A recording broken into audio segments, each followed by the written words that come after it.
नमस्कार दोस्तों, आप सभी का स्वागत है। दोस्तों, आज के इस कहानी के जरिए मैं मन को वश में करने के लिए क्या करें, बुद्ध की कहानी शेयर करके आपको बताने वाला हूँ कि आप मन को वश में करने के लिए क्या कर सकते हैं। तो बिना समय को गंवाए चलिए जानते हैं कि हम सब मन को वश में करने के लिए क्या कर सकते हैं। अगर आप इस कहानी के पीछे के तर्क को समझ लें तो आपका दिमाग काबू में हो सकता है। जब मैंने पहली बार यह कहानी पढ़ी तो मुझे इसका तर्क समझ में नहीं आया, लेकिन इसकी भावना प्रेरणादायक है। एक बार महात्मा बुद्ध किसी नगर से गुजर रहे थे। बुद्ध की नजर एक कपड़ा व्यापारी पर पड़ी जो उदास और निराश दिख रहा था। बुद्ध उसके पास गए और पूछा, हे भक्त, तुम इतने दुखी क्यों हो? यदि आप मुझे अपनी चिंता के बारे में बताएं तो मैं आपकी मदद कर सकता हूं। कपड़ा व्यापारी ने बुद्ध को प्रणाम किया और उन्हें अंदर आमंत्रित किया। व्यापारी ने कहा कि जब से मेरी पत्नी की मृत्यु हुई है तब से मेरे छोटे बेटे की देखभाल के लिए घर पर कोई नहीं है, इसलिए मैं हमेशा उसे अपनी दुकान पर लाता हूं। लेकिन वह मेरी दुकान पर आने वाले हर ग्राहक की पगड़ी उतार देता है और कभी-कभी उनका बैग उठाकर बाहर फेंक देता है। मैंने डांटा को बहुत समझाने की कोशिश की, लेकिन वह नहीं समझा। उसकी हरकतों से मेरे सभी ग्राहक अपमानित महसूस करते हैं और वापस चले जाते हैं।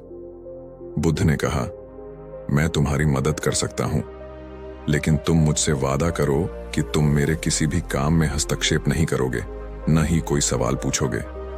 व्यापारी बुद्ध से एक वादा करता है। अगले दिन बुद्ध पगड़ी पहनकर आए और ग्राहक की तरह बैठे। व्यापारी के बेटे ने आकर बुद्ध की पगड़ी उछाल दी। महात्मा बुद्ध मुस्कुराए और बोले, बहुत अच्छा, जाओ और वह पगड़ी वापस ले आओ। वह बच्चा दौड़कर पगड़ी ले आया और बुद्ध को दे दी। अगले दिन बुद्ध एक कुल्हाड़ी और लाठी लेकर आए। लड़के ने फिर पगड़ी उछाली। बुद्ध ने लड़के को एक कुल्हाड़ी और लकड़ी दी और कहा, जाओ इस लकड़ी को काटो।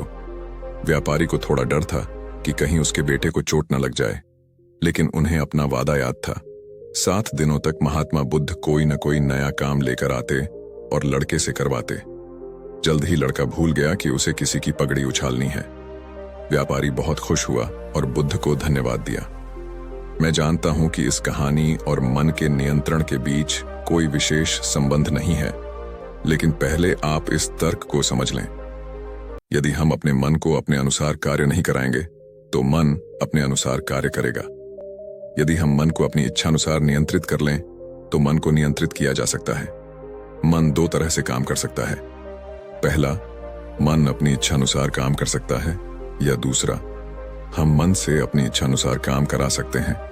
बुद्ध से मिलने से पहले लड़के का मन और मस्तिष्क अनियंत्रित रूप से उसकी इच्छा के अनुसार काम कर रहा था, लेकिन बुद्ध ने लड़के से अपनी इच्छा के अनुसार काम कराया, जिससे उसकी आदतें बदल गईं।